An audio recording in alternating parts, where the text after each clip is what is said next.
अस्सलाम वालेकुम dear students, मैं हूं रिजवान अली। जैसा कि आप जानते हैं कि हमने मैथ्स 10th क्लास का स्टार्ट किया हुआ है, जिसमें हमने प्रीवियस लेक्चर में हमने क्वाड्रेटिक इक्वेशन को डिस्कस किया था कि क्या होती है, उसकी डेफिनेशन पढ़ी थी। उसके बाद हमने स्टैंडर्ड फॉर्म डिस्कस की थी और प्योर फॉर्म डिस्कस की थी।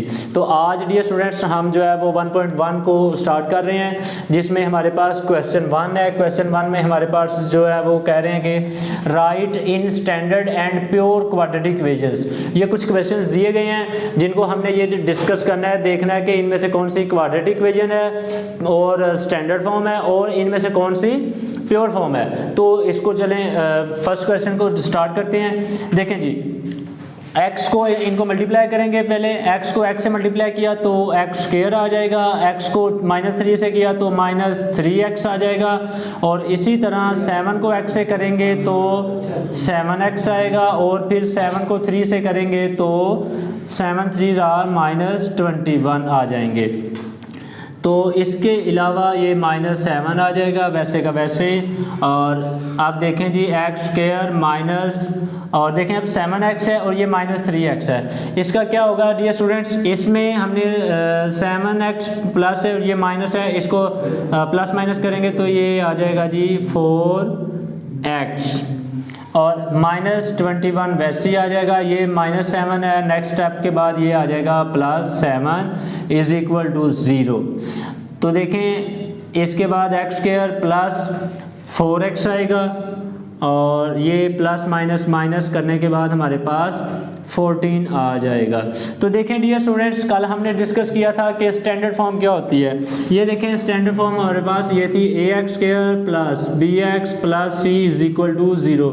ये हमारे पास थी standard form of second degree equation. तो देखें इसमें ये x स्क्वायर है और इसमें x आ रहा है, इसमें भी x आ रहा है, और एक कांस्टेंट नंबर है c, और इसमें भी कांस्टेंट नंबर -14 है। तो देखें ये हमें क्या नज़र आ रहा है, ये सेकंड जो स्टैंडर्ड फॉर्म है उस तरह की नज़र आ रही है। तो ये हमारे पास फिर हम लिख देंगे कि ये हमारे पास क्या है जी, ये हमारे पास स्टैंडर्ड फॉर्म आ गई है। तो इधर लिख देंगे standard form of quadratic equation.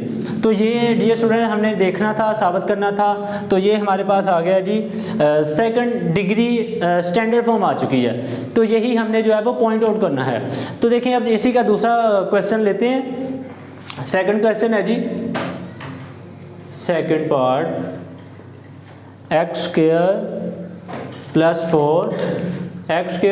4/3 minus x/7 and = 1। जी डियर स्टूडेंट, ये हमारे पास क्वेश्चन 1 का सेकंड पार्ट है। इसको भी हमने पॉइंट आउट करना है कि ये प्योर फॉर्म आ रही है या फिर स्टैंडर्ड फॉर्म है। तो देखें, इसको स्टार्ट करने से पहले आपको पता है कि अगर माइनस हो या प्लस हो तो हम जो है वो जो इसमें डिनोमिनेटर्स होते हैं इनका एलसीएम लेते हैं। तो ये देखें जी, हम एलसीएम लेंगे तो ये आ जाएगा 21, इस तरह करके।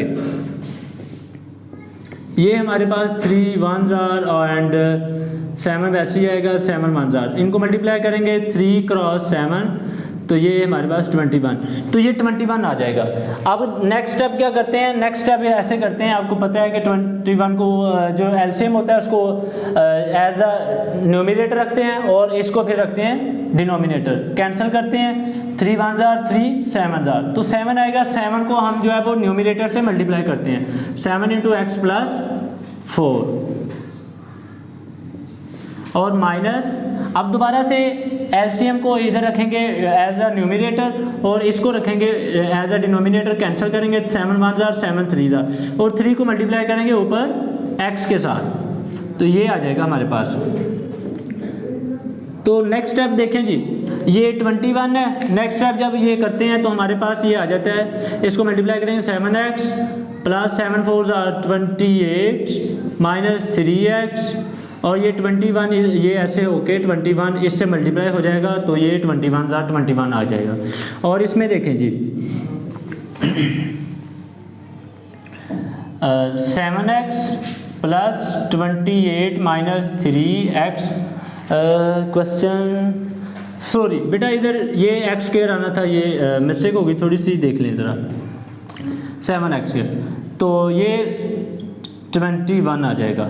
अब देखें जी क्या होगा, ये 7x स्क्वायर प्लस अभी ये -3x है, तो आपको पता है हम सबसे पहले x की पावर जो बड़ी पावर है वो लिखेंगे, उसके बाद हम x की जो 1 है वो ये 2 है, उसके बाद 1 आएगी तो 3x आ जाएगा, और इसको ये 28 और ये इधर आके माइनस, और ये ऐसे देखें जी 7x स्क्वायर माइनस 3x और प्लस ये 28 और ये माइनस, और ये आ जाएंगे हमारे पास 7। देखें तो ये देखें डियर स्टूडेंट, ये भी हमारे पास हमें नज़र आ रहा है कि ये जो है ये स्टैंडर्ड फॉर्म जो है वो बन चुकी है।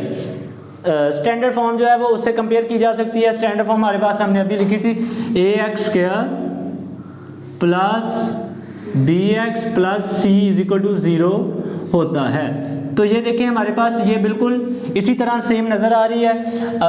प्योर फॉर्म उसको कहेंगे अगर ये x वाला फैक्टर नहीं होगा तो ये फिर प्योर फॉर्म हो जाएगी, खालिस शक्ल हो जाएगी सेकंड डिग्री की।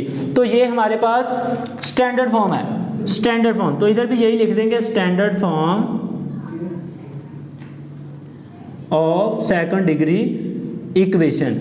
सेकंड डिग्री इक्वेशन कह सकते हैं, इसको क्वाड्रेटिक इक्वेशन कह सकते हैं, और सेकंड डिग्री पॉलिनोमियल भी कहा जा सकता है। तो देखें डियर स्टूडेंट्स, हमने आज क्वेश्चन जो है वो क्वेश्चन 1 के 2 पार्ट्स किए, जिसमें हमने पहला क्वेश्चन किया है वो भी हमारे पास स्टैंडर्ड फॉर्म आई है, और इसी के बाद हमने सेकंड पार्ट उसका किया क्वेश्चन 1 का, तो वो भी हमारे पास हल किया, तो स्टैंडर्ड फॉर्म आ चुकी है। तो हमने यही पॉइंट आउट करना है। मे भी हम जो है वो थर्ड क्वेश्चन करें तो वो प्योर फॉर्म बन सकती है। तो हमने ये जो है वो हमने पॉइंट आउट करना है कि कौन सी प्योर है, कौन सी स्टैंडर्ड फॉर्म है। तो डियर स्टूडेंट्स, आज के लेक्चर के रिलेटेड अगर कोई क्वेश्चन हो तो आप कमेंट बॉक्स में कमेंट कर सकते हैं, और वीडियो अच्छी लगी तो वीडियो को लाइक करें, चैनल को सब्सक्राइब करना मत भूलिएगा, और अपना ख्याल रखिएगा। मिलते हैं नेक्स्ट वीडियो में, तब तक के लिए अल्लाह हाफिज़।